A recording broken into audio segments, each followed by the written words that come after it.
আসসালামু আলাইকুম, ওয়েলকাম সবাইকে আয়েশাস কুকিং হাউসে।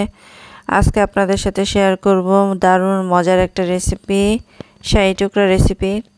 একদমই সহজ উপায়ে শাহী টুকরা বানানোর জন্য আমি নিয়ে নিয়েছি 5 পিস পাউরুটি।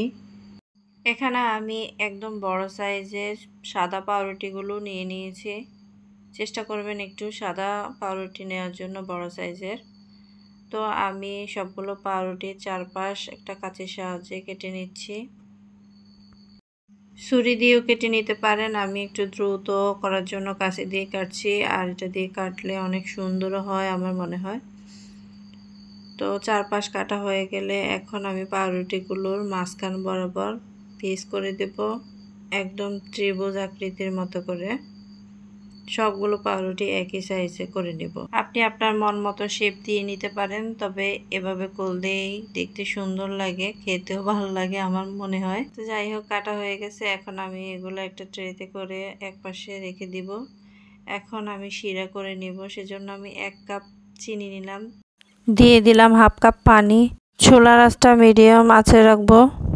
এখানে শাহিবা বানার জন্য একটি এলাচের মুখ পাটিয়ে সঙ্গে দিয়ে দিবেন, এতে শাহি ফ্লেভার আসবে। তবে আমার পছন্দ না, তাই দিতে পারলাম না, স্কিপ করলাম।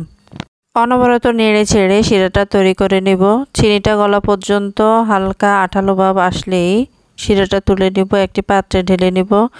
এখন আমি বসিয়ে দিলাম একটা প্যান চুলায়। তার মধ্যে আমি 1 টেবিল চামচের মতো ঘি দিয়ে দিয়েছি। এর মধ্যে আমি 2 ধরনের বাদাম কুচি এবং কিছু কিশমিশ দিয়েছি। এগুলো অল্প কিছুক্ষণ ভেজে নিয়েছি ঘিয়ের মধ্যে। আপনার বাসায় যেমন ড্রাই ফ্রুটস থাকে সেটাই আপনি ব্যবহার করতে পারেন, কোনো সমস্যা নেই। এরপর আমি একটু বেশি করে প্যানে ঘি দিয়ে দিয়েছি।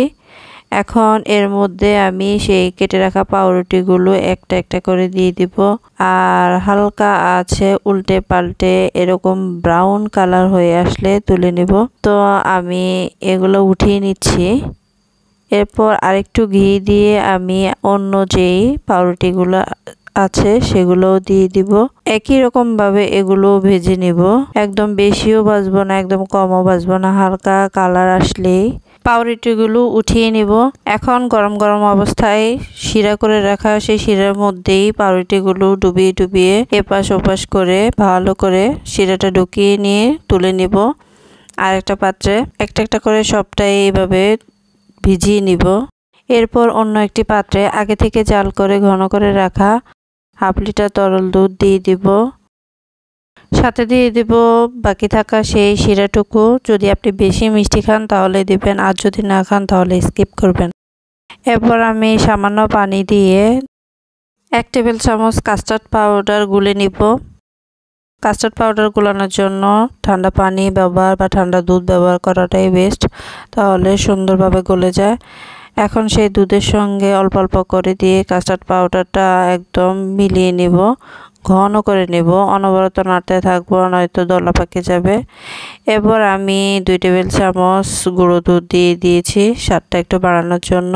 একদম ঘন হয়ে আসছে ক্রিমটা প্রায় রেডি হয়ে গেছে। এখন আমি অন্য একটা কাপে বা যে কোনো গ্লাসে ঢেলে নিব। ক্রিমটা ঢালার পর সেই পাউরুটিগুলা একটা পাত্রে রেখেছিলাম, সাজিয়ে রেখেছিলাম, তার উপর দিয়ে ক্রিমটা ঢেলে দিয়েছি এবং ভেজে রাখা সেই ড্রাই ফ্রুটসগুলো দিয়ে দিয়েছি।